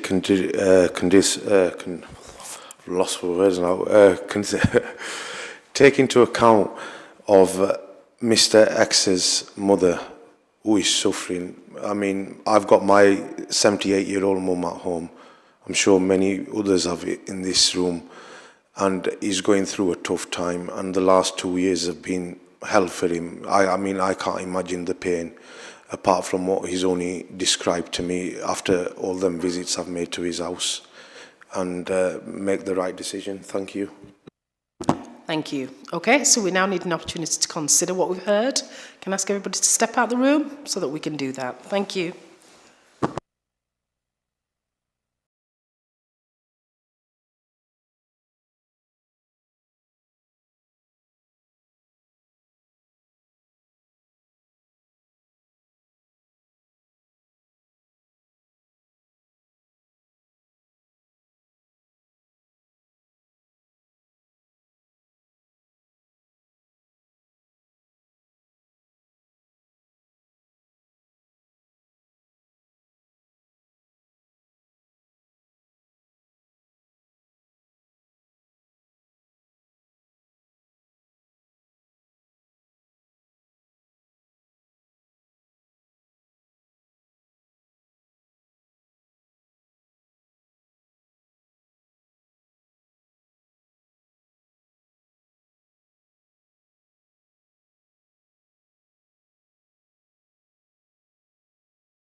panel have been asked to consider an application for the grant of a premises licence in respect of Ravensthorpe off-licence situated at 618 Huddersfield Road, Ravensthorpe, Dewsbury.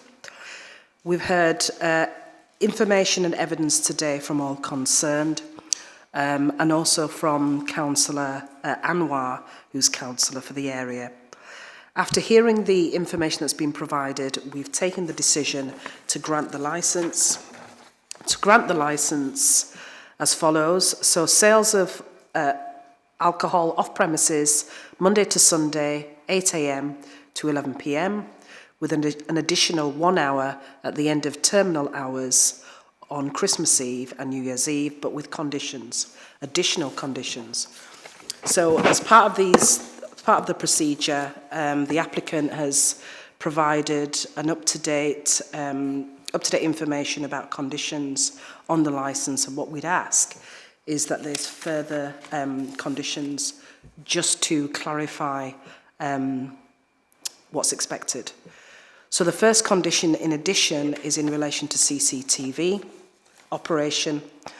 We're asking for, which is something that was mentioned during the submissions made, we're asking for internal and external CCTV coverage. And I think 3 was mentioned internal and 3 external. So we'd ask for that. You're nodding away. To maintain that. The second condition we would ask for, and this is really to strengthen what's already been proposed, is training of staff, training of the applicant and staff around difficult customers, particularly in respect of drunken customers, crime, antisocial behaviour, and we feel that will strengthen and support the refusal policy, which has already been proposed by yourselves. So it would support what you're already proposing. The decision will be sent out in writing, and that's the end. As outlined by the licensing officer, if there are any issues with the licence, it's important that everybody works together with the licensing team and the police to try and eradicate any issues in the locality. All right? So thank you, everyone, and have a nice day.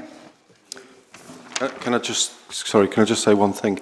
My client's actually spoken to me outside just to say that now we know who Councillor Anwar is. He's more than happy to discuss any issues and try to work with you as opposed to against you. It's a shame that we haven't got a chance to have dialogue before now, but obviously in the future we can do, hopefully. Just to clarify, when you did email me, I was out of the country, so I cannot have email access abroad. So that's why we couldn't come to some sort of arrangement. I returned on the 15th of January. And you now have our emails as well, so we'd be happy to help you on behalf of our applicant as well. Anything you need going forwards, thank you. Yeah, that's fine. I do get a Red Bull can on Fridays from the shop, so I see Hassan around. Thank you. Okay.